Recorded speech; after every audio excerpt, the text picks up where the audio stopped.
Okay, I think we're about ready to go ahead and get started. It looks like there's far too many people sitting out there having a good time at breakfast. I think they'll start wandering in just a few minutes. So welcome back to the, I guess it's the third day now of the eSig Fall Technical Workshop.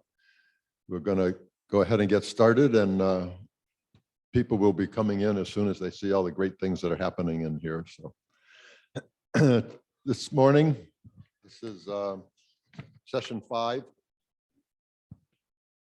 I'm on the right day here.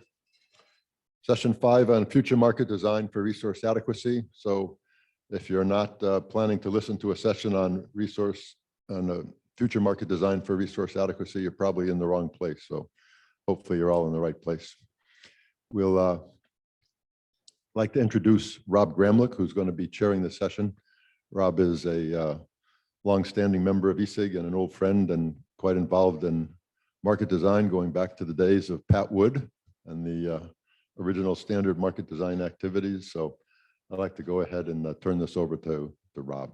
Rob. Thank you, Charlie. Welcome, everybody. Good morning.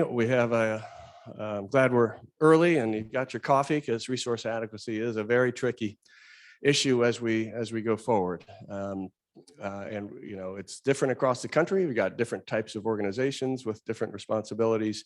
So we're going to try to make this a little more sort of generic, that you know, the methodologies are relatively similar, or should be, across areas. But we've got 5 great speakers who I will introduce now, and you know, prepare your questions. We'll have time for Q&A. We'll do about 15 minutes for each presentation, then have a little time for Q&A. Derek Stenclik up here is going to be starting out, founding partner of Telos Energy.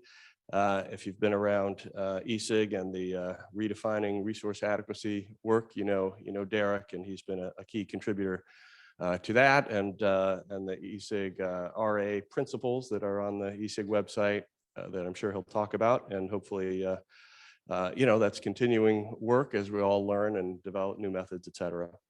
Muhsin Abdur-Rahman is Director of PJM Market Fundamentals at Vistra, where he supports you know, policy work and analysis. He used to be at PJM, so he can give us both an RTO and an IPP perspective on PJM and resource adequacy generally, capacity markets. That's kind of the central capacity market version of resource adequacy. Joel Dison is the senior managing consultant for Astrapé Consulting. As you, if you're in this analysis field, you certainly know Joel and his Astrapé colleagues. They're all over the place in integrated resource planning and tools for that, and resource adequacy methods around the country. Then we'll have Durgesh Manjure from MISO, who's been involved in transmission planning and operations. And right now he's leading MISO's resource adequacy efforts. And like all RTOs, they've got their share of resource adequacy challenges. So we'll hear about that and what they're doing about it. And then virtually, we'll have Audun Botterud, Senior Energy System Engineer in the Energy Systems and Infrastructure Analysis Division at Argonne National Lab, with a co-appointment at MIT. I'm sure eSig folks, regulars here, know Audun's work. He's been very involved in many eSig activities. And so it is a great lineup, and it looks like people have filtered in here, and we've got a critical mass. So why don't we go ahead and dive in with Derek first. Great, thank you, Rob. And good morning, everyone. Thanks for your time. I just got here, so I apologize if I wasn't able to catch up with people yet, but look forward to doing it the rest of the day. Are we still full screen? Sorry, I can't see. No. Yeah. There we go. No laptop was lost. That's the important part. All right, great. Well, thank you and good morning, everyone. I'm going to talk about resource accreditation really generally and talk about some key principles. The work I'm going to share today is coming out of the ESIG task force on redefining resource adequacy, like Rob mentioned. I think it also sets a good foundational element for the other discussions. I did hear I missed a lively average versus marginal ELCC debate last night at the reception. I feel like I missed my calling, but we'll see if we can do round 2 tonight, and hopefully this is a good introduction for that. So like I said, many of you have probably seen the work the Redefining Resource Adequacy Task Force has done. There's several links. This is the capacity accreditation round 2. So kind of the two sides of the same coin is resource adequacy and probabilistic analysis. And then there's capacity accreditation of how we translate that into market design and procurement decisions. So this report coming out shortly, we're hard at work now getting that out. So stay tuned there. This is obviously a work out of a task force. I'll have my own spin on it. So what I'm going to say today isn't necessarily the viewpoints of all the task force members, but there are some foundational elements we tried to discuss. And the first is around like, we started with why do we accredit resources in the first place? Like, why are we doing this? Let's go back to first principles. And we took a step back and looked at really 3 reasons. One was to ensure efficient reliability. And I want to stress the word there, efficient, because it's not necessarily just to ensure reliability. We have other ways to do that. And in fact, if I were a system planner, I want to make sure my reliability analysis is fundamentally based on probabilistic resource adequacy assessment and the underlying loss of load expectation analysis, not just, do we have enough firm capacity to meet our planning reserve margin? That's great for translating probabilistic resource adequacy work into the procurement and market design space, but not necessarily what we should be hanging our hat on and say, well, our system meets a 15% planning reserve margin, so therefore it's reliable. So that's a real foundational thing we wanted to get out early. The second is to send a price signal for new entrants. So again, this kind of goes hand in hand in kind of that efficiency topic, but really, how do we translate reliability needs into an economic or price signal that generators or storage or load flexibility can see in the market? So we want to make sure that's a very clear signal and really driving the right investment decisions. And then lastly, really to ensure load serving entities are meeting their load or their reliability obligations, and to avoid kind of the free rider problem. And especially as we get to larger and larger markets, deregulated markets, that's critical. When we start thinking about states that might have many different load serving entities, this is an important component to it. But again, kind of wanted to make that distinction that accreditation, while it's tightly coupled, tightly linked with reliability analysis and resource adequacy, we shouldn't just be relying on it solely for ensuring whether our portfolios are reliable in the future. There's a lot of work that still needs to be done. So why is capacity accreditation changing? So if you're following this, like Rob said, every region is doing some slight difference to the way they accredit resources, the way they assign resource adequacy benefits across their portfolios. And so not only is it different in every region, it is also changing, I think, in almost every region. Every ISO RTO has proposals either in front of FERC right now or will be filing in front of FERC. Most of the vertically integrated utilities I know are kind of revamping the way they do this. And so the question is why? And the first, as we all know, the energy transition's fundamentally changing the underlying resource mix. It's shifting risk away from periods where we always thought of as risky, the hot summer peak day in most of North America. That risk is now shifting. It's not necessarily the summer peak in midday. It's the evening hours where load is lower, but the sun is setting. It's shifting to winter seasons and periods like that. Load is also changing due to electrification, climate change, and just structural changes to the economy. All of this is pushing a need to really reassess not only resource adequacy in general, but how we accredit resources. So I like to break this down. It started with 4 for the folks that were in Tucson, maybe saw this get introduced. But I started with 4. Now I talk about 5 different steps in the way we accredit resources. And these stages, most power systems are kind of somewhere along the spectrum. And it started with kind of nameplate capacity of resources. We just said, do we have enough nameplate available? That was the old school way of doing things. And then it started to kind of morph into bringing in this time element and this uncertainty element on the generators. So the expected capacity available at peak load, and making sure kind of with the forced outages of our thermal mix, do we have enough to serve that peak load? As we start putting on more renewables, variable renewables and energy storage in particular, we start to see resource accreditation shift to expected capacity at times of peak net load, right? So the risk is now shifting later in the evening. And so we're not always worried about that midday peak load, but now after the sun sets, what's that net load look like and how do we accredit resources with that? The fourth phase is the expected capacity available at time of high risk.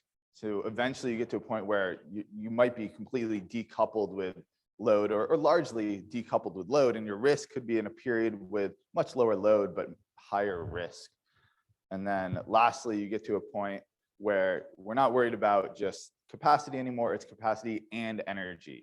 And it's energy on duration of our resources. It's also energy on the ability to charge our resources if you're thinking about storage or load flexibility, and again, during the period of high risk.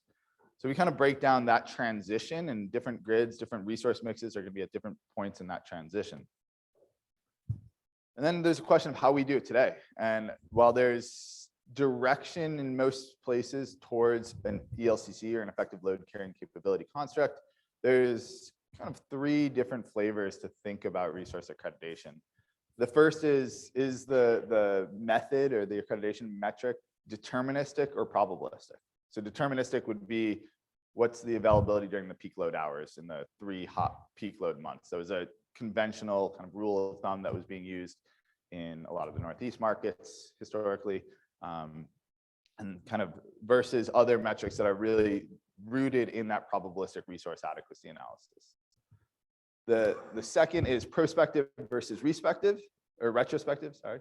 Prospective being kind of looking out in a modeled or simulated environment versus retrospective, how did resources actually perform? And I want to come back to that quite a bit, but there's kind of two schools of thought there, and a lot of different ways to do this. And then obviously the marginal versus average discussion of, are we accrediting resources on the next megawatt of reliability benefit they bring to the system, or are we looking at the entire class of resources or a full portfolio of resources?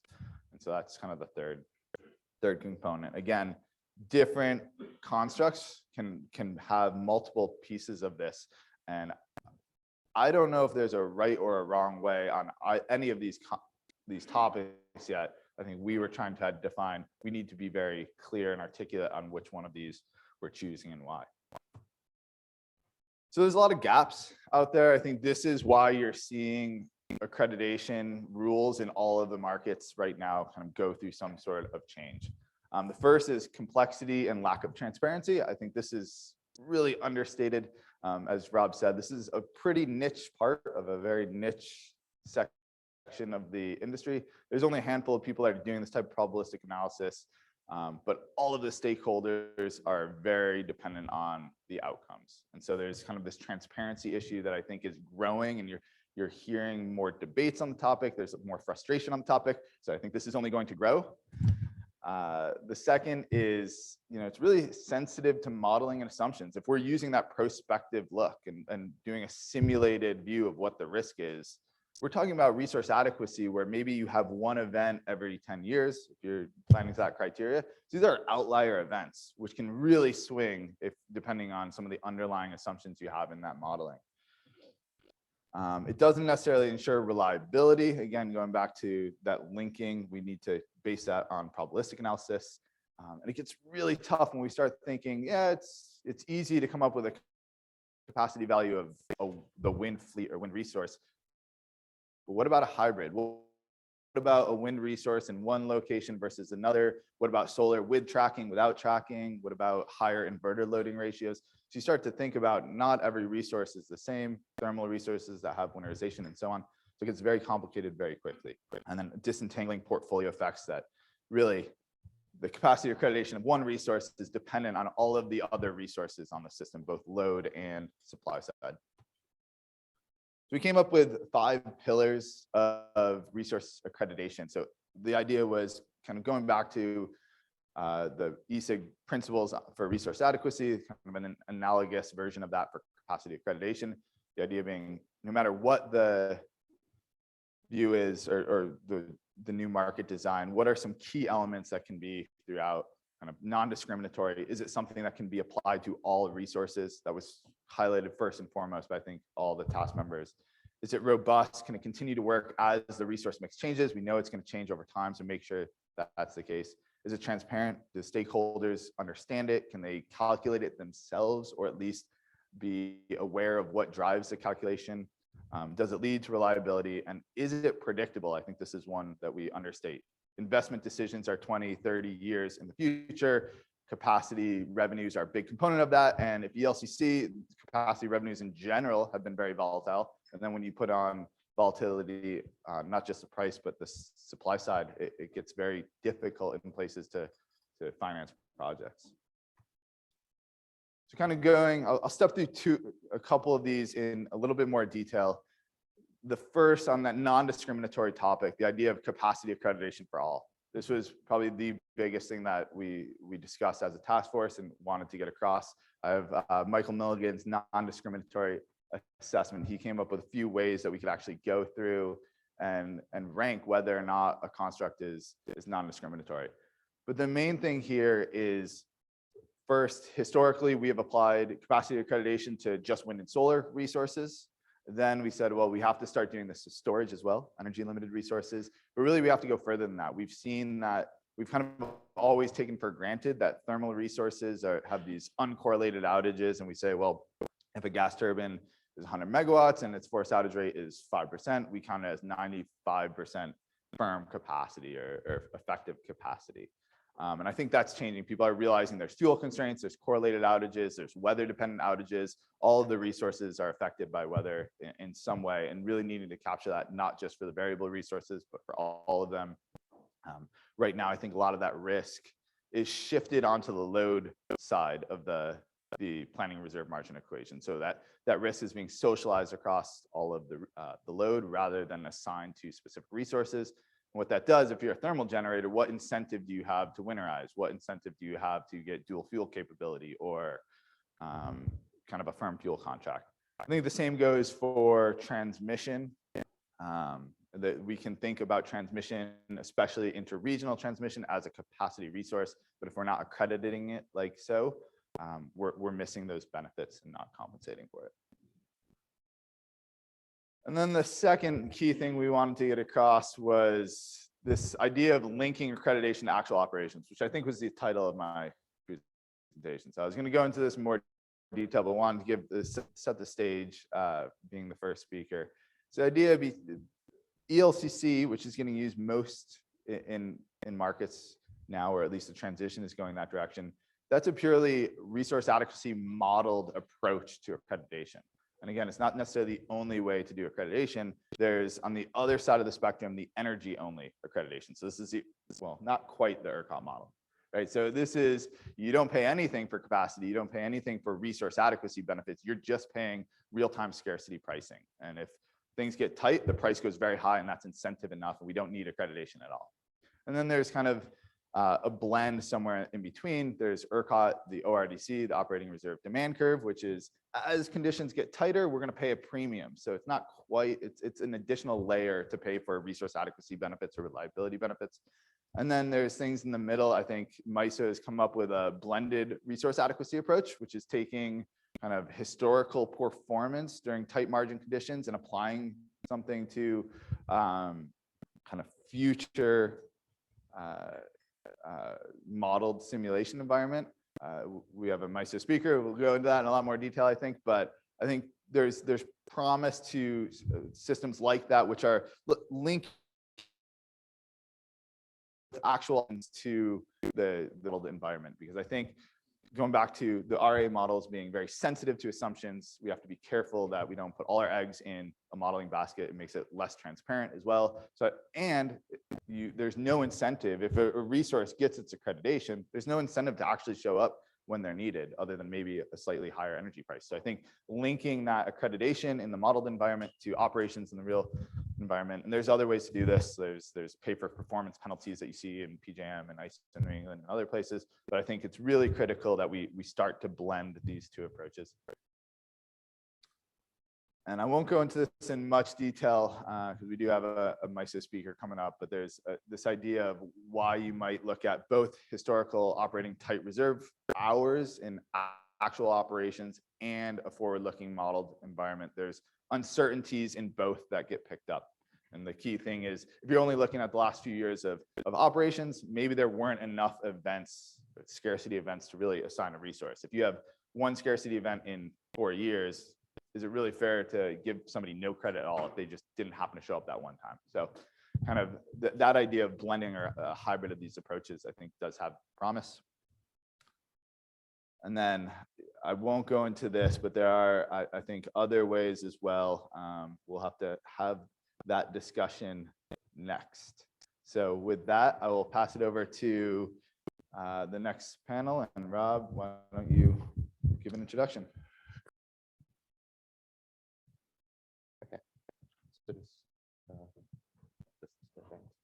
Okay, and thank you all to getting up bright and early for our presentations. I'm glad to be here.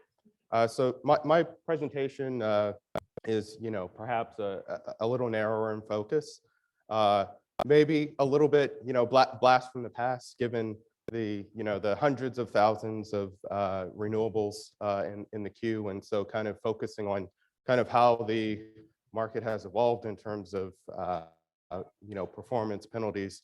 I think it's still very relevant, given the energy transition, as we think about how to credit resources, and as Derek mentioned, how to ensure that the resources perform to the expectations that are set at the planning stage. So the planning stage, addresses, kind of what could be.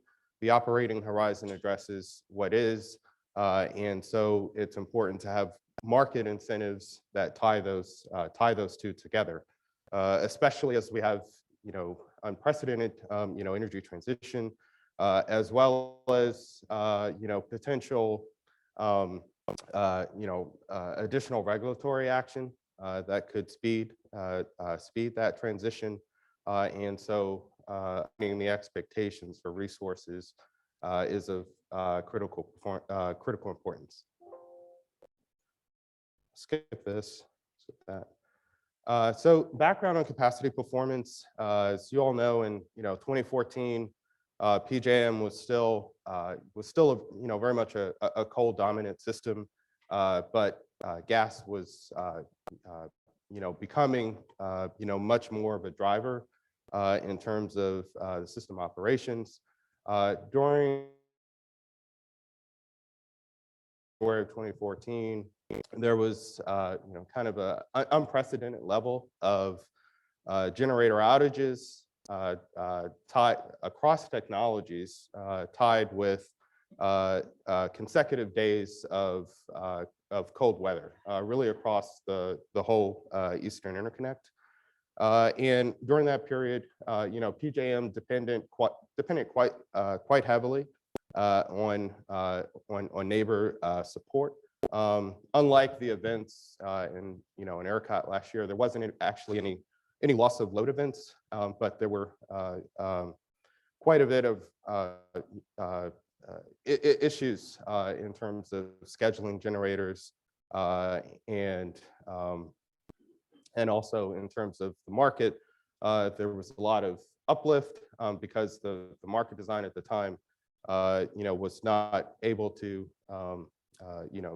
capture the cost of running the generators through the LMP design.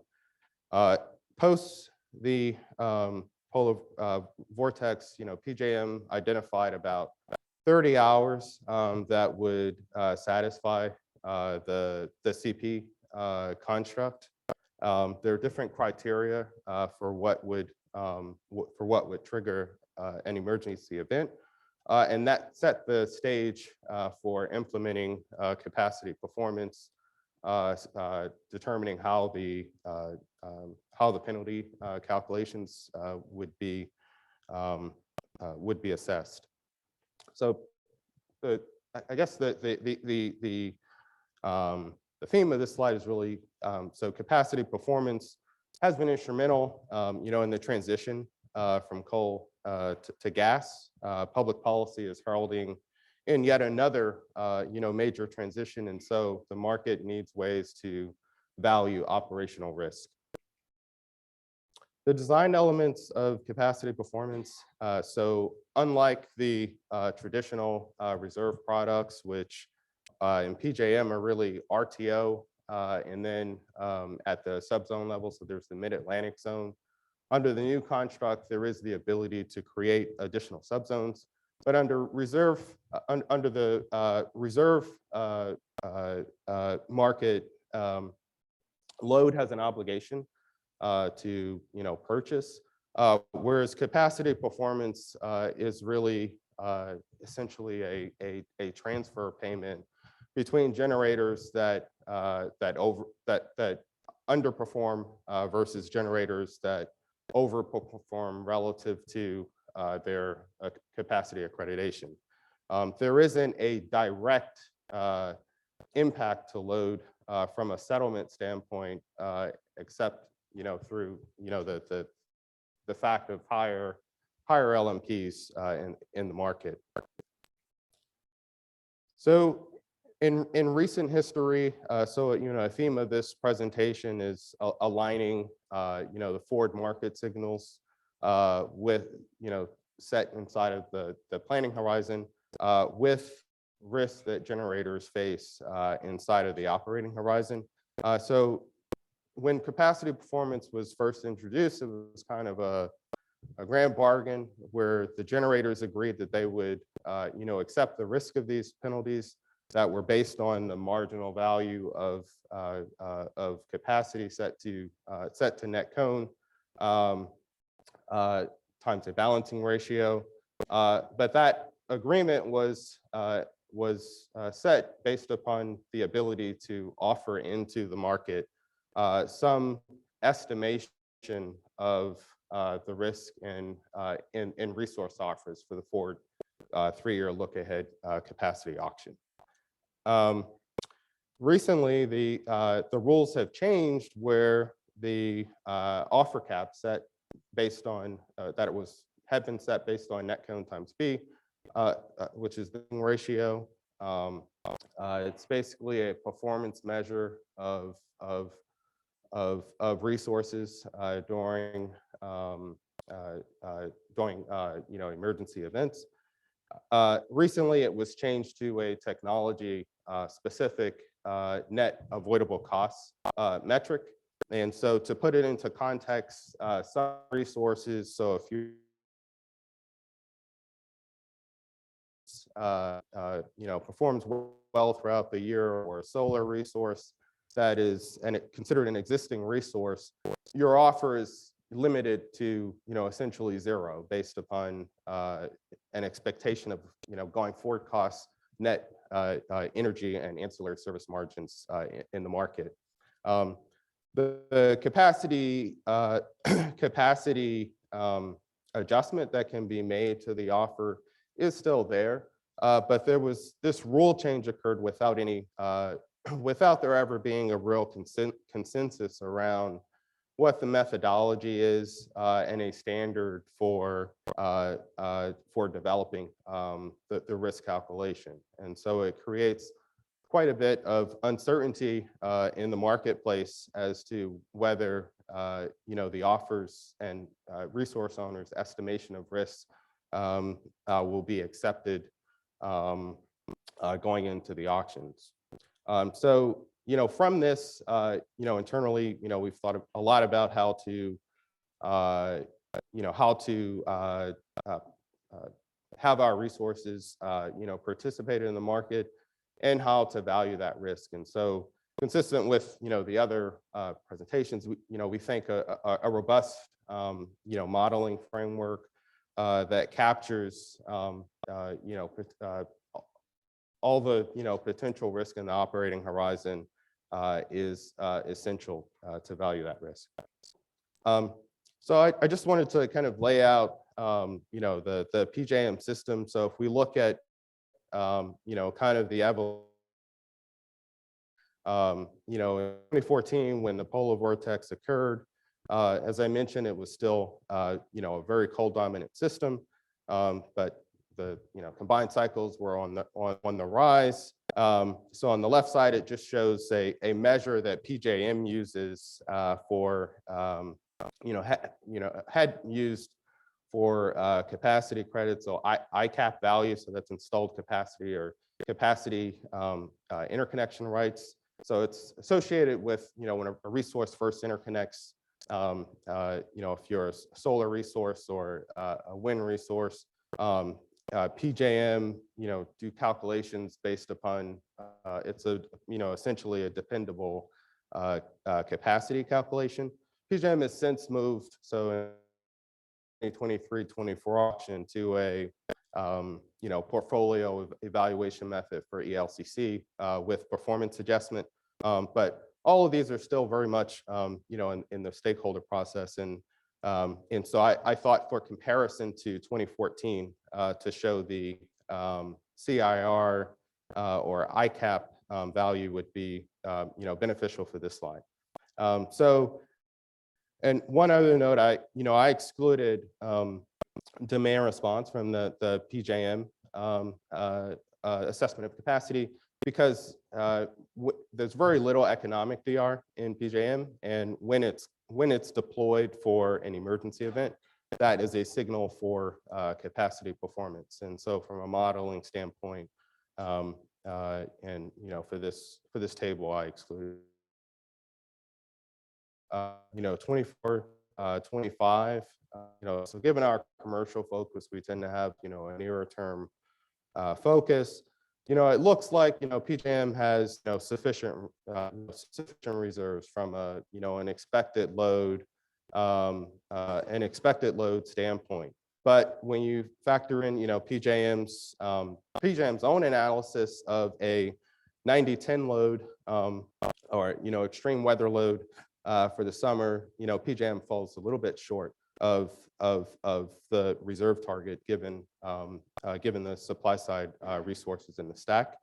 And so there's a lot of uncertainty, going into the next, the next 6 years. As you know, the EPA has two major rules, which they've indicated, additional enforcement action. So both the coal combustion rule as well as the LG rule, which threatens about 26 gigawatts, up to 26 gigawatts of coal in PJM. There's 14 gigawatts that are expected to retire by 2028, but with additional enforcement, potentially some of those retirements can be would be accelerated. The amount of solar in the PJM queue is quite significant in terms of solar that's advanced stage, meaning it has an ISA,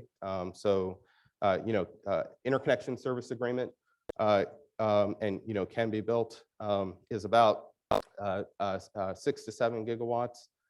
There's another 7 gigawatts of gas, but some of those projects have uncertain likelihood of completion, especially in this time frame.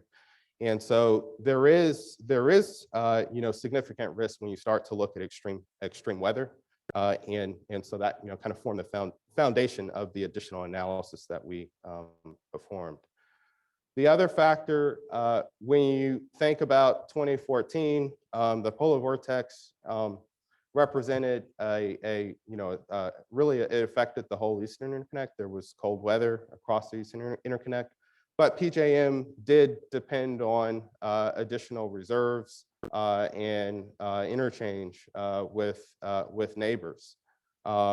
But a lot of these drivers, associated with regulation, as well as uncertainty about the timing of when new queue projects will actually interconnect, is affecting, all the RTOs. And the general trend is towards lower reserve margins, especially for the regions that are still heavily coal dependent that border PJM. And so an expectation of if there is an event that, affects a wider region than just PJM, then the potential for, lower capacity benefit, from the ties to other regions, potentially decline as a function of weather diversity. So for the modeling, as Rob mentioned, my day job is really to support our commercial team with developing, near-term and, medium-term market pricing forecasts. But I also support with all of the capacity evaluation analysis and price forecasting for capacity and risk calculations. And so we develop a lot of production cost modeling in order to support, kind of benchmarking the market and then also developing our forecasts. And so we kind of rolled our, kind of standard models into, an expectation about, where 24-25 is. We focused on June through October.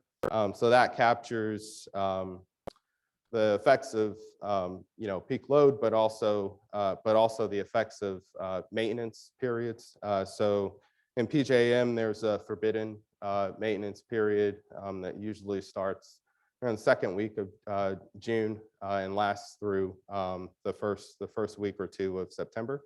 And so by capturing this this horizon, we capture the effects of planned outages as well as high loads that would put stress on the system. Within the model, we evaluate all interface constraints that are currently monitored within PJM, and then we set the transmission threshold to about 230 kV and above branch and contingency constraints. And all unit minimums, ramp rate, cycling transition times are all enforced. And the model, it has a rolling horizon logic to assess variation between your expectations about the market prior day versus same day.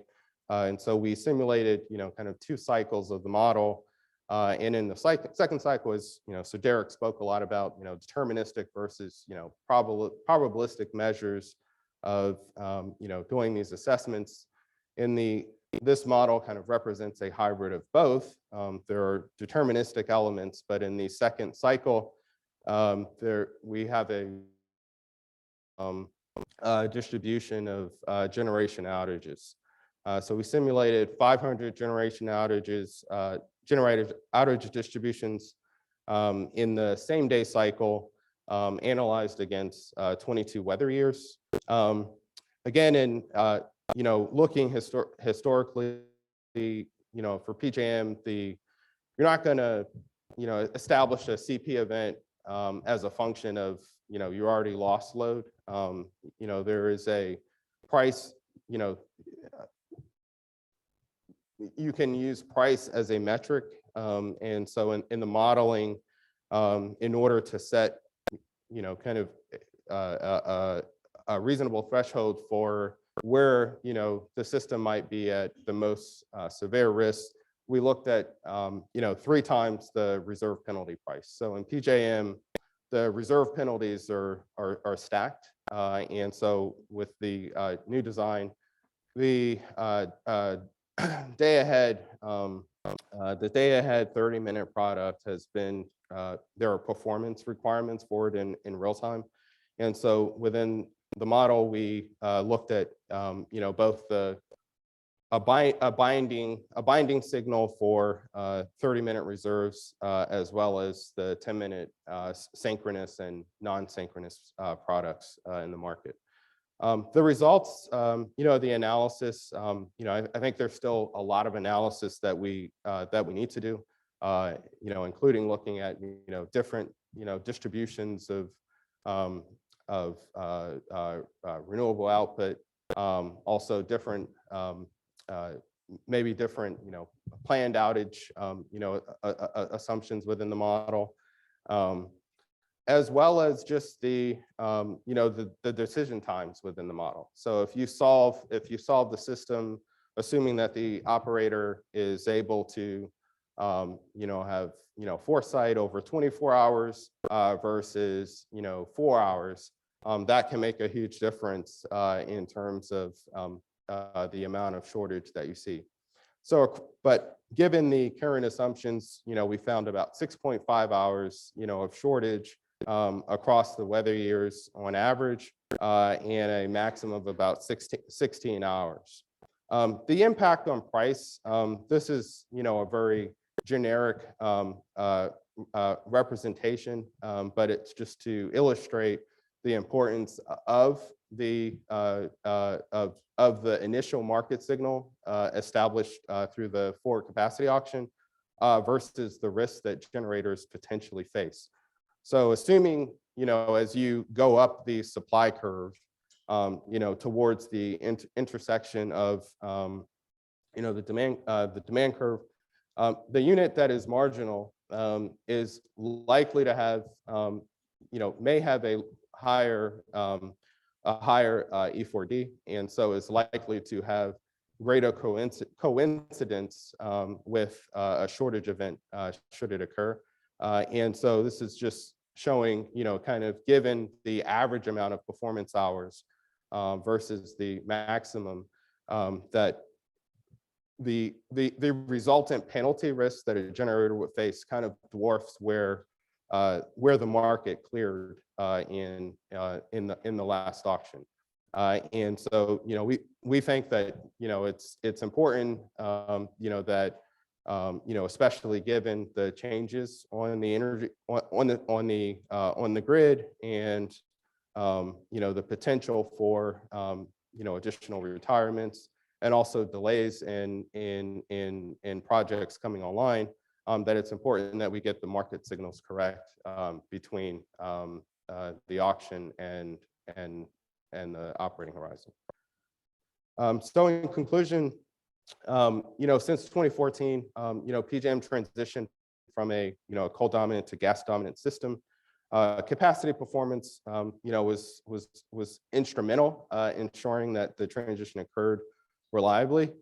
So there were quite a few changes in the market design, as well as just how PJM operated. So there was additional communication with, with gas operators, changes to the day-ahead market timing, as well as, other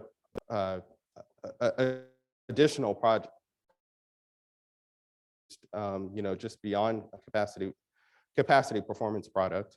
And so, looking forward, we see a lot of regulatory as well as economic drivers that will increase, the operational risk for generators. And so, I think relying on, historical performance for, shortage expectation, I think it raises some concerns, especially with, with the changing grid. And so, today we've, proposed kind of a robust modeling framework. Obviously, there's going to be different ways for people to address the modeling, but we think that having this type of modeling is ideal to assess the system risk and appropriate market designs for the auctions. With that, I think I'll conclude. Thank you. Again, my name is Joel Dison. I'm with Astrapé Consulting. And Derek this morning talked a lot about capacity accreditation from kind of a broad level. I think we're going to take a little bit deeper dive looking at resource accreditation as it relates to the consideration of correlated outages. So this is going to be dealing primarily with thermal units and how capacity is accredited for thermal units.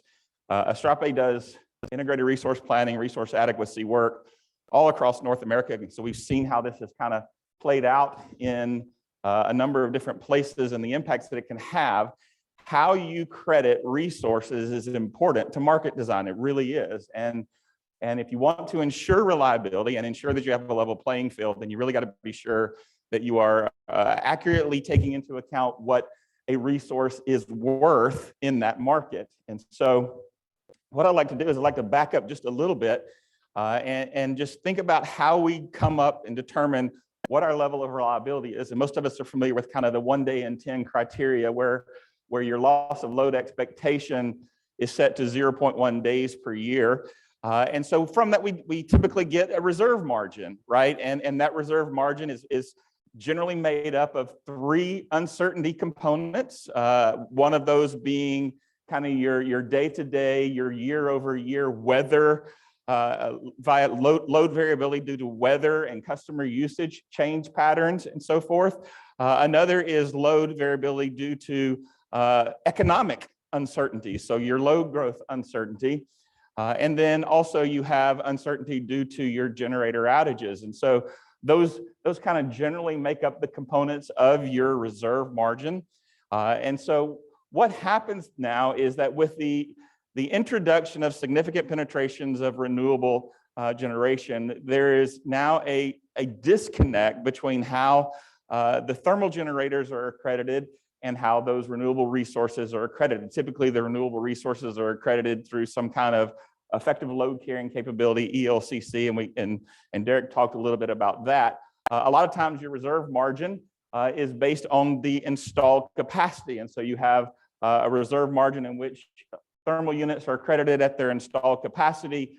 Renewable units are accredited kind of at their ELCC values. Now, that disconnect has been somewhat attempted to be addressed by what's called a UCAP accreditation process, where resource accreditation is converted to what is meant to be a perfectly available capacity equivalent value. And typically the way this is done, the UCAP capacity is calculated as your installed capacity times 1 minus your E4D value, which is your effective forced outage rate during times of demand. And so you end up with the thermal resources with a capacity accreditation of 1 minus their E4D. And then you have still renewable resources that are being accredited at their ELCC. And what this is meant to do, it's meant to basically come back to the fact where we have eliminated the outage uncertainty in the reserve margin and kind of are looking strictly at the load volatility, whether it be weather-related load volatility or economic volatility. And so in theory, what you're doing is you're normalizing for perfectly available capacity. Unfortunately, that doesn't always hit the mark, okay? So UCAP accreditation may not necessarily be the right proxy for perfect available capacity. And you could actually prove this out yourself if you were performing the analysis, if you were to try to run a reserve margin study using perfect capacity, and then run the reserve margin study using the capacity that is kind of derated for its UCAP value, you find out you don't get the same answer. There's a gap, okay? And so when you're with UCAP, you have somewhat of a reliability shortfall that kind of comes into place here because capacity accreditation at the 1 minus E4D level does not always accurately represent what that resource is truly contributing in terms of serving load. Okay, and there's a number of reasons why this might be. We've talked about some of those, but I want to kind of just list them here and then kind of just talk about them. Number one is the outage variability itself. I'll come back to that one because it's not very clear in its name. The second is correlated outages due to common mode failures. The third is correlated outages due to weather. And then you also have fuel availability outages. And so as we kind of walk through this, we think in terms of, well, let me go back to that previous slide. The idea here is that can we come up with a value that represents the true contribution of these thermal units to their ability to carry load, okay? And so in addressing each one of these four key interactive outage effects, we want to see how does this particular outage effect impact that resource's ability to serve load. So starting with kind of the outage variability, you ask yourself the question, what level of reserves are needed to cover the impact of outages? What happens when you take a UCAP approach to capacity accreditation is that you're basically assuming an average outage level. So E4D is essentially, both E4 and E4D is essentially an average level of outage. But what happens in your analysis is, for every time the unit is out, it could be above that average, it could be below that average. And so you have all of these, particularly if you're doing a probabilistic assessment, you have all of these outage draws that you're taking place, some of which are going to be above your outage, some of which are going to be below your outage. So you see in this little graph here, you see kind of a plot of the actual outages across the course of a year. And then you see the blue line down kind of at the bottom represents kind of the average outages. That would be representative of what E4D would give you, okay? But then I also show lines here at 75% probability, 90th% probability, and I think I don't have my reading glasses on, 99% probability. And so what happens is this: there are going to be times where your actual outages are significantly higher than what your E4D would tell you, okay? And every time that happens, you take a hit on your probabilistically assessed loss of load expectation, okay? Right? So E4D is not going to give you the right level of reliability. Now here's kind of what happens. That kind of gets masked in the reserve margin analysis, right? Because when you do a probabilistic assessment of your reserve margin, you're going to see all of that, right? So you're going to get the right reserve margin, but then when you go to give capacity accreditation to that resource, it's not really an accurate representation of what that resource is actually contributing towards reliability. And so you have this implied level of load volatility that's really greater than what the load volatility really is. And again, you can prove that out by going and running a simulation with perfect capacity, and then you truly do have how much of your reserve margin is attributable to just pure load volatility. And so that difference between what E4D would say that unit is contributing towards outages, and then that total amount, you have what here is called outage variability. And so there is a missing component here to what this resource is contributing to the outage component of the reserve margin, okay? And so what happens here is that you can actually make an adjustment to the capacity accreditation by determining what that delta or that shortfall is on the E4D. And basically you can come up with kind of a conventional generator or thermal generator equivalent to an ELCC. And the way you would do that is 1 minus your E4D minus this adjustment factor, okay? We've done some analysis on this, very, very high level, very, kind of generic. And it suggests that this variable, just for this component of the uncertainty here, could be as much as 2.7% in the winter and as much as 4.6 in the summer, okay? And what that is suggesting is that your capacity accreditation is off by that much, and we'll get to that here in a minute. And you can do similar adjustments for the other correlated effects.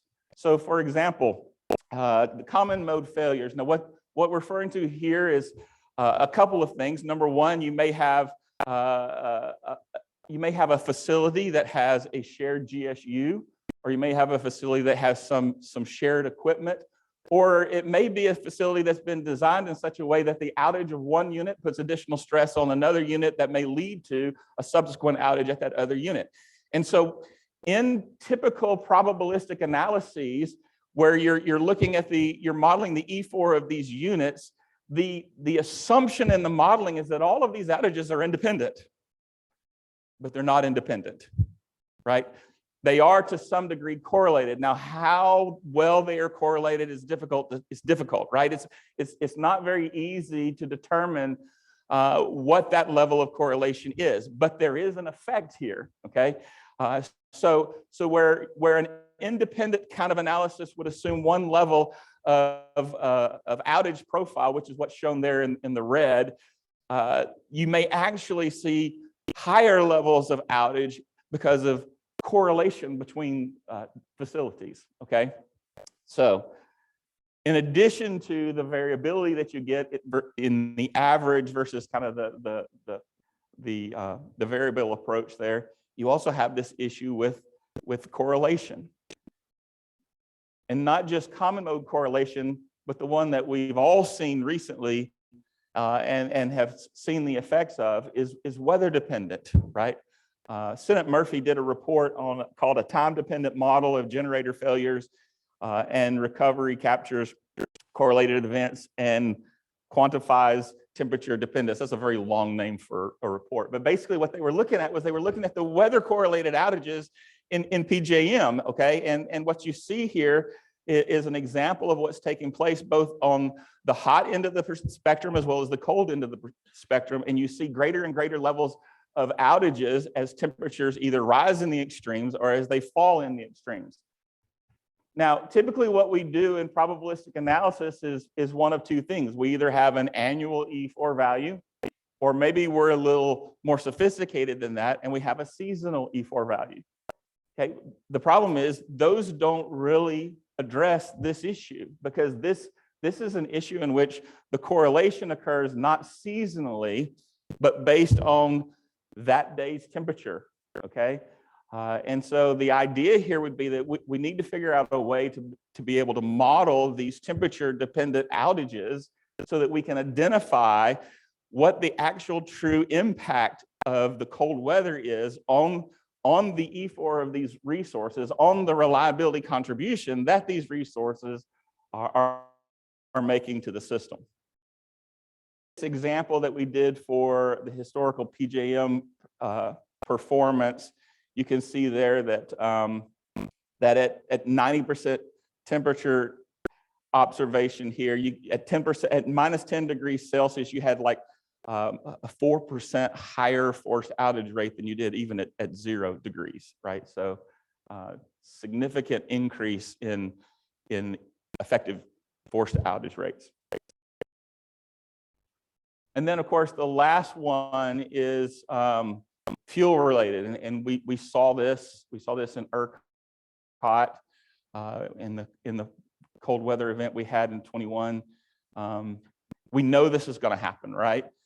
In ERCOT, we saw as much as 10% of the natural gas supply that became unavailable at temperatures at 10 degrees Fahrenheit and below.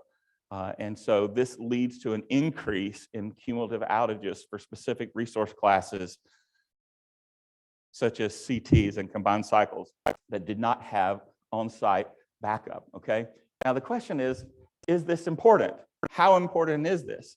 Well, if you have a capacity market and you want to make sure that you have an equal playing field amongst all the players in that market, it's critically important, right?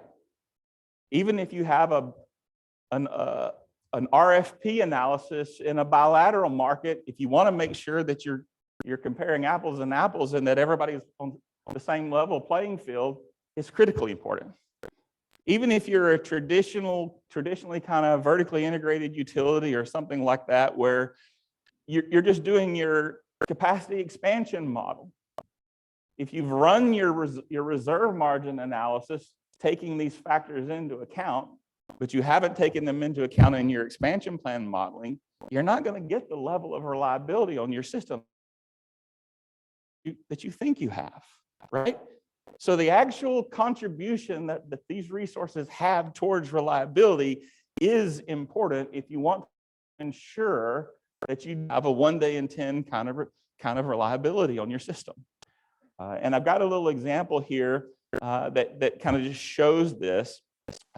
Typically, that first line on there, what you would see is kind of standard accounting practice, where you've got a 5% in the winter and 5% in the summer. And even if you took into account kind of that outage, you would get a capacity accreditation of 95% of that unit's capacity. Well, if you take into account the variability of those outages, the fact that they are not independent of each other, that you do have times when it's more than average, you might be as low as 90% or 92%. If you take into account common mode failures, and this was kind of done with some assumptions, because again, it's very hard to truly determine what those correlations are, you might go even lower, right? If you get down to where you're taking into account weather-dependent outages and even fuel availability outages, you may have a resource that you have accredited at 95%, whose true contribution to reliability may only be more like 75 or 76%. And again, that's important if you want to make sure that your resources are competing on a consistent basis. And so we do have a paper that was written on this, and I was supposed to be able to tell you that you can go to the Astrapé website and find it, but we actually just revamped our website, and I looked last night and that paper's not there. But I am assured that it will be there soon. So you could go to the astrapé.com website and look under our publications, and we do have a paper that covers kind of this analysis that was done and how we did it.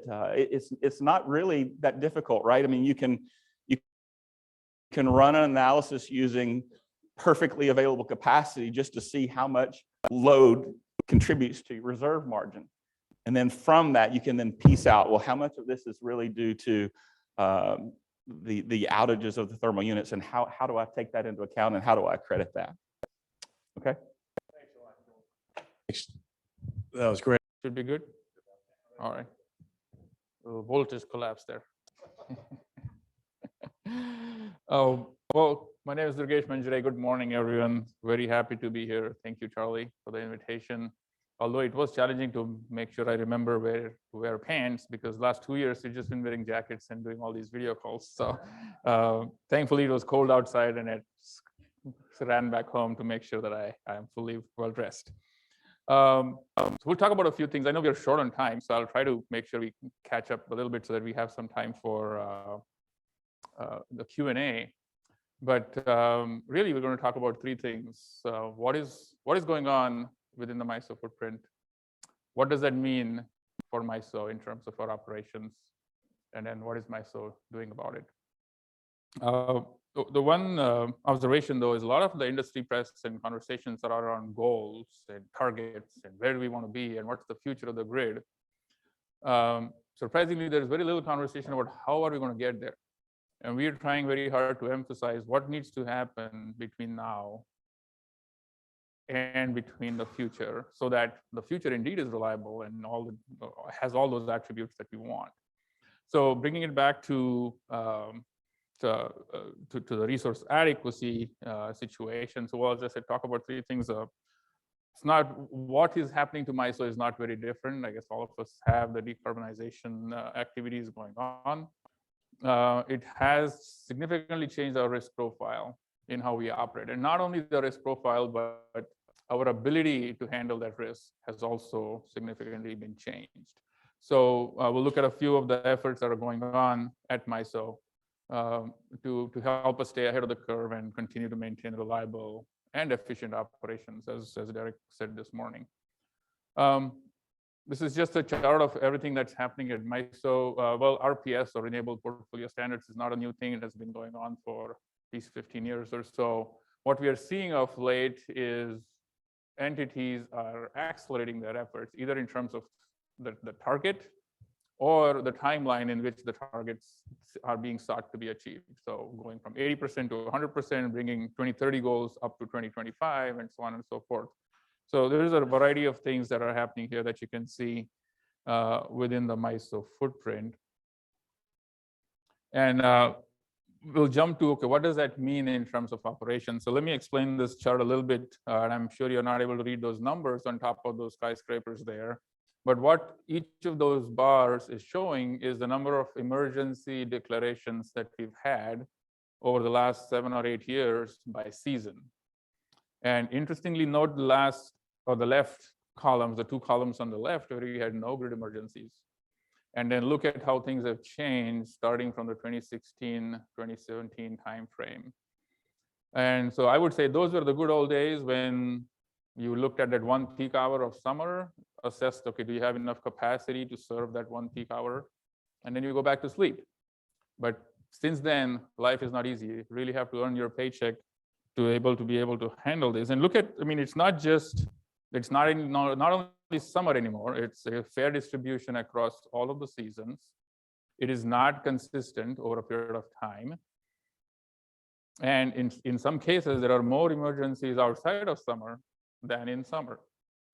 And then I might give you a preview of the slides that are coming, but if you've been following MISO earlier in spring, our capacity construct showed a deficiency.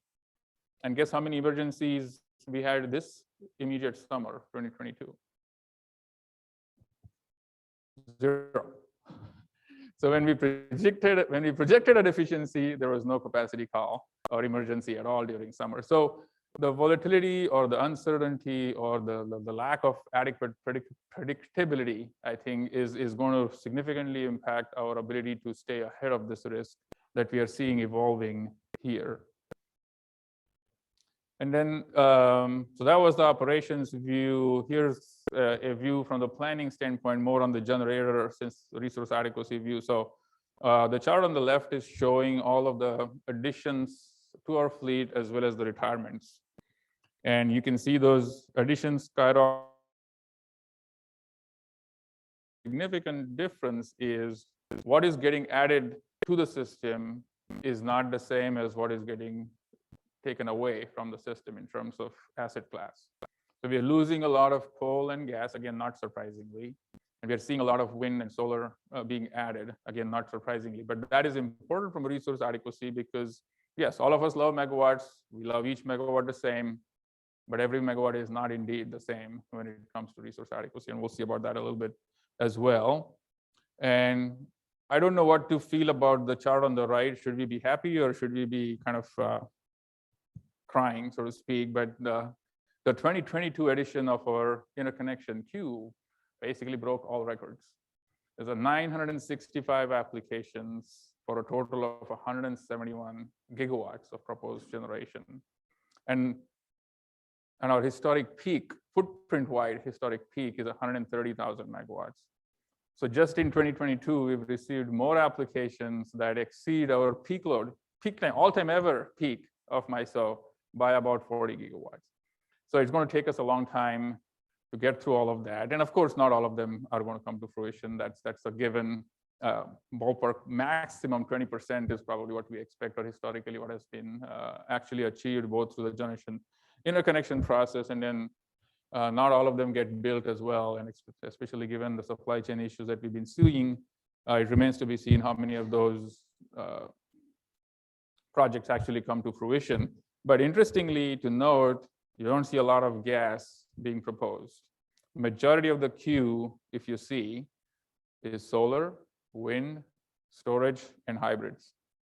So it is very easy to conceive a future where you may not have adequate gas or flexible resources to manage your system like you're used to in the past. A few more, I would say, interesting or maybe exciting data points here. So the chart on the top is a retrospective view of what's happening to our capacity. The blue portion of the bar is the installed capacity or nameplate or ICAP for the resource adequacy folks. The green portion of the bar is that accredited capacity, or I would say traditionally UCAP. So while our installed capacity continues to grow over the last 5 years, I think it's 2018, so last 4 years or so, our accredited capacity at the same time is continuing to go down. And again, that's not surprising. coal and gas have been traditionally using, we just saw from Joel's presentation, 4 or 5% of XC4D. That gives them a 95% capacity credit. Wind is not so much, and historically we've been mostly wind. We're just about 2 gigawatts of solar, but in the future it's going to go far. They get only about 15, 16%, so that goes down. And then the chart on the bottom is a projected view based on member announced plans. And then really the key is that yellow/red line that shows that accredited capacity, even based on announced plans by our members, is continuing to decrease. So if you're a system operator in MISO, you're not going to have very pleasant dreams when you go to bed with this reality. Going back to the planning resource auction that I mentioned in April, for the first time ever, we had a deficiency sub-region wide, and that would be north and central. So that's the MISO classic portion of our footprint. And about 1,200 megawatts is what we were short. So what that did was it sent capacity prices, again, for the first time ever, soaring up to the cost of new entry, which is a little over $236 per megawatt day. The South region, however, did have a capacity surplus. So this also kind of accentuates the need for transmission in terms of resource adequacy. Sorry, I'm rushing through because Rob is giving me the cold stare here. But I'm certainly happy to talk about anything in more detail. So what has been MISO doing about this? Right, so the several years this has been in the works. Finally, last November, we filed our first set of reforms under what was called RAN, or Resource Availability and Need. They were proposed to be effective September of 2022. FERC very promptly approved them the night of August 31st. And then 2 of the 3 proposals, if you will, were accepted, as you can see here. And we'll talk about them. And then one of them, without prejudice, was rejected, citing some concerns with it. The first one was moving from an annual construct to a sub-annual or a seasonal construct, and we'll talk about that on the next slide, what that means. And then second is, how do you count capacity? Meaning, how do you do accreditation differently than what has been done, with an attempt to tie accreditation to the actual performance of the units during operations. So very quickly, here's how the past compares with our present, or the future, if you will. So historically, we've had annual resource adequacy requirements. We had 1 value of planning reserve margin requirements, and that everybody tried to meet for the whole year. Now we will have 4. So 1 for each season, and we've released some preliminary values. And interestingly enough, winter is pretty high. So that is going to, we feel that it's trending in the right direction to kind of identify where the risky periods are. So it remains to be seen, how does the accreditation now compare with that? So corresponding to the requirements, even our accreditation, instead of on an annual basis, will be looked at on a seasonal basis. So I will like to point out that so far, what has been filed and approved at FERC was limited to our historic or thermal resources. That filing did not include non-thermal or renewables. So that work is ongoing through the stakeholder process, and we expect to make a filing in 2023. So very quick, historically, we've used UCAP, XC4D. We just saw through Joel's presentation how it's done. Going forward, we've called or introduced this concept of RA hours, or resource adequacy hours, which is basically times of need during that particular season. We would look at how is that resource performing during those times of need every season, and then use that value to give a capacity credit to that resource. And then lastly, we'll still continue to have 1 planning resource auction that typically happens around the April timeframe. But instead of having 1 outcome and 1 auction clearing price, we'll have 4 outcomes and 4 auction clearing prices for each of the seasons, fall, winter, spring, and summer. Again, happy to take questions later on. So this, up until now, the work was done and approved. From now on is this work that is more on the conceptual or the design phase, if you will. As I just mentioned, non-thermal has been approved. I'm sorry, thermal resources accreditation has been approved. Non-thermal is ongoing. You see a quick comparison of what the existing approach for wind and solar is. And on the right side, we see what the conversations are ongoing through the stakeholder process. So historically, we've done class averages just using the ELCC or perfect capacity concept that we just heard from Joel. And then we'll individually, the unit would get a capacity credit based on how they performed during the peak hours during the entire year. Going forward, we'll still use an ELCC, although it would be a portfolio ELCC, not an individual ELCC, meaning you would have multiple resource classes modeled. And then at the unit level would be assessed based on that unit specific performance during times of need. But instead of looking at the annual, we'll look at times of need for each season.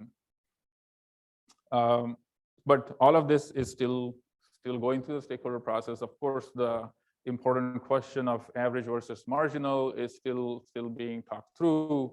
And yeah, I'll just leave it at that. One other, I guess, aspect of resource adequacy, historically, we've been kind of very blessed, if you will, that when you got capacity, you also received a lot of these other attributes necessary to maintain reliability, almost free of cost, I would say, or at least there was not a lot of effort. You could still pay for it through either your tariff or market mechanisms, but that attribute was there in terms of their usefulness in maintaining reliability. Now, as the fleet evolves, our future fleet may not bring those attributes readily into the mix. So, oh, I'm sorry, I was talking about this. I'll talk about this and I'll go back to the slope demand curve. But so MISO is also looking at what sort of attributes should we be valuing so that we don't run into a reliability issue in the future. So if you look at the first one on the left, typically through the resource adequacy construct, we've always valued capacity.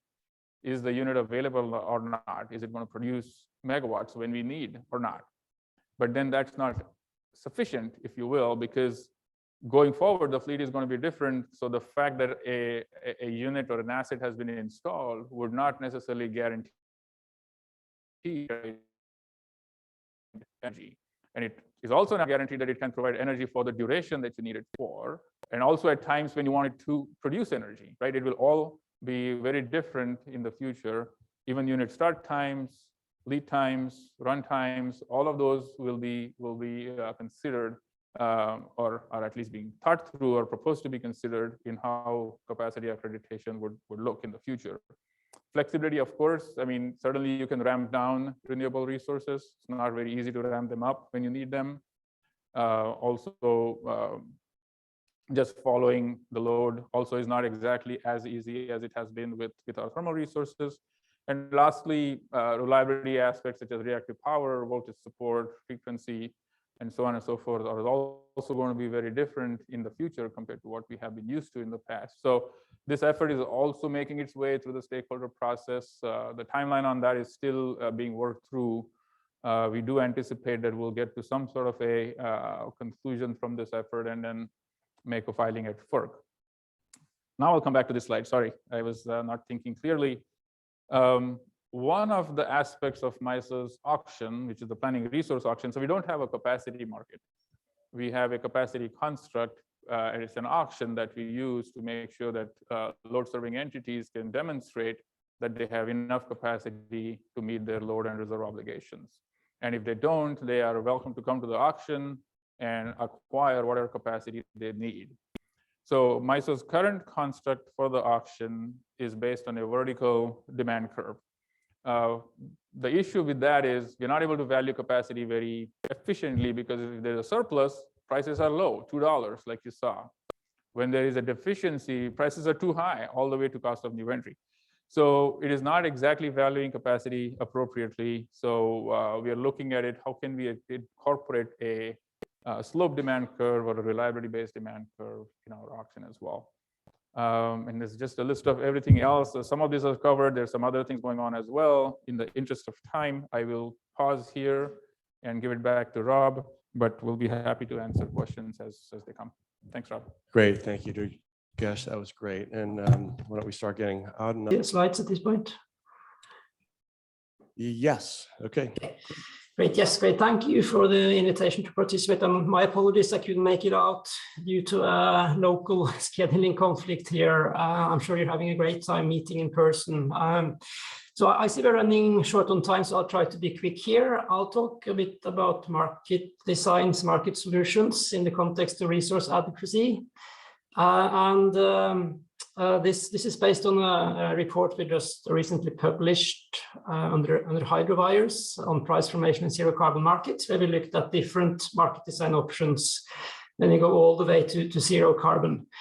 I was trying to talk a little bit about more quantitative work as well, but I think I'll pass on that just to leave room for discussion. So to figure out how a future market, and we're talking about well into the future, a potential zero carbon market may operate, we have to think about what kind of resources would this system look like, would we have in there. And the Q from MISO gives a good indication. We'll have lots of variable renewables, and we decided to categorize these resources based on whether or not they have a fuel cost and also whether or not they have a marginal cost. And those two categories do not necessarily coincide. So wind and solar belong in the lower left corner. They have no fuel cost and no marginal cost, basically. Other zero carbon resources like nuclear, they actually have a fuel cost, but it's largely fixed. So the marginal cost is also close to zero in many cases. We consider resources like with carbon capture and storage, they're more like conventional traditional resources, hydrogen as well. But if you look up in the upper left corner here, that's the most interesting one, because these resources like hydropower, reservoir hydro and pumped storage hydro, as well as storage and demand response, they have no direct fuel cost, but they do have a marginal cost, and that's driven by this concept of opportunity cost.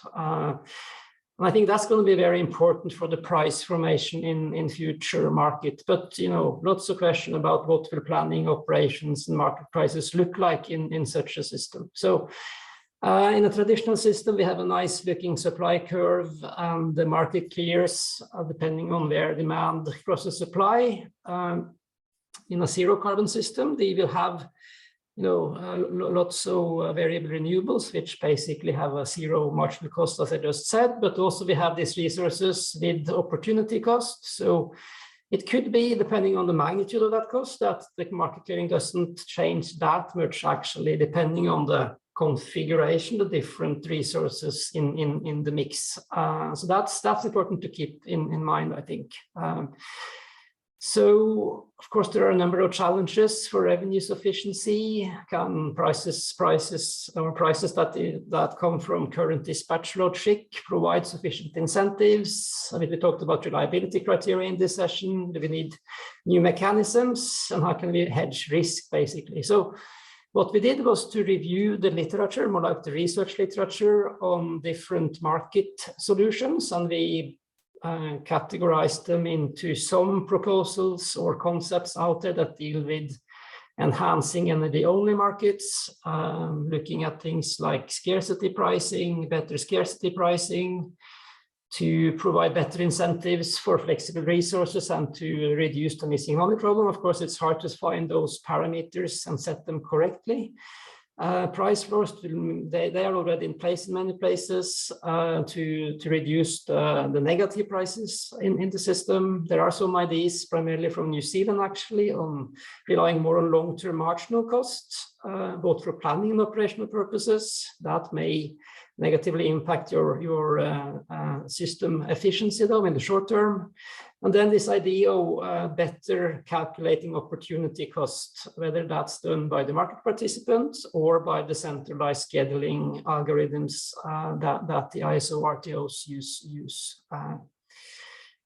Then we have other ideas around long-term contracts or auctions. And the idea here is to reduce investor risk because they're less exposed to short-term markets, and also then to drive forward prices down to the average cost of the best MISO technologies. Some of the challenges here are that you have to forecast energy demand multiple years into the future. We know that's not easy to do. And also it has a flavor of more centralized planning to determine these capacity needs. Improved capacity markets is another category, which this one report talks about, in the first row here, talks about a proposed solution for California, where you have a more refined capacity adequacy construct, which recognizes flexible capacity and as well as local resource adequacy requirements. One challenge with these capacity markets, though, is that they do rely on a number of administrative parameters. There's limited consumer interactions, and it's hard, as we've seen in the session, to figure out what's the right capacity credit for different resources.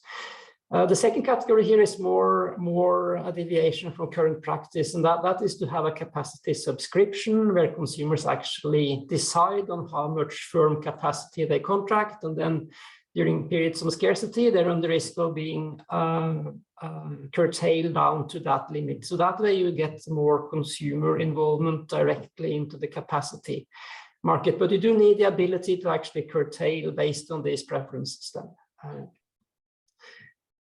And this is the final category we looked at. We called it other solutions. And the main one here is from Nites Fatsion at Iowa State. She has written an extensive book on this idea of linked swing contracts that would replace both the energy and the ancillary services markets with this new type of contract mechanisms, where basically market participants offer their available generation set, basically, and that you can you continue to dispatch the system as today, but the whole market contracts are replaced, with this swing contract idea. So it's a very interesting and intriguing idea, because you would link the market mechanisms more closely to the physics of the system, and you should thereby be able to integrate more renewables. But it is definitely a significant departure from current market designs. It does leave also more responsibilities on the individual resources to come up with what's their operational envelope that they can offer into the market. And finally, there is also recognition here that some of these ideas do represent a return towards more traditional cost-based regulations. Again, the idea is then to eliminate investor exposure, but that would be to go full circle to where we were like 20, 30 years ago. So that would be a paradox if that ends up what we will do, right? So, but it's out there in the literature. Okay, we also looked briefly at what's going on in current US markets. We heard a lot about that here in the session on refining operating reserve demand curves, also resource adequacy, accreditation, obviously. In general, I would say that these are kind of incremental steps, and they are very good steps, but the direction is to kind of continue to improve and work on the current market constructs, and then over time evolve this into something that would fit the changing, evolving system. So to summarize, one key point here that we make is that prices do not necessarily drop down to zero for extended periods, because we think that opportunity costs, scarcity pricing mechanisms, as well as by time demand response, will contribute to keep prices higher than zero. Many studies suggest this evolutionary route where you make enhancement to current practices, either with additional long-term energy procurement mechanisms or through adjustments to long-term capacity compensation mechanisms. Although other studies do kind of propose more radical changes to the market design. Flexible resources will play a critical role in these future systems. I think we can all agree on that. As they support system flexibility, they provide storage, and they become more critical in price formation. And they're also well positioned to take advantage of new price dynamics. And I think hydropower in areas which are hydro-dominated do represent a good example of what a market might actually look like in the future, but where you have large storage amounts available, and their pricing is based largely on opportunity cost mechanisms. It also brings up questions about market power monitoring, though. How can you kind of control that market participants bid truthfully into the market when offers are based on opportunity costs rather than actual costs? And also, I think we need to consider the interactions between resource adequacy mechanisms and incentives like tax credits and carbon pricing measures that kind of incentivize the transition towards zero carbon. Finally, we did find that there are relatively few quantitative studies of these questions out there. Most of the reports and papers are more qualitative, discussing these concepts without doing actual modeling work. So that's something we want to work on in the future, as we're going to kind of take some of these findings and do a model-based analysis moving forward. So I think in the interest of time, I'll stop there so we have a bit of time for discussion. Thank you.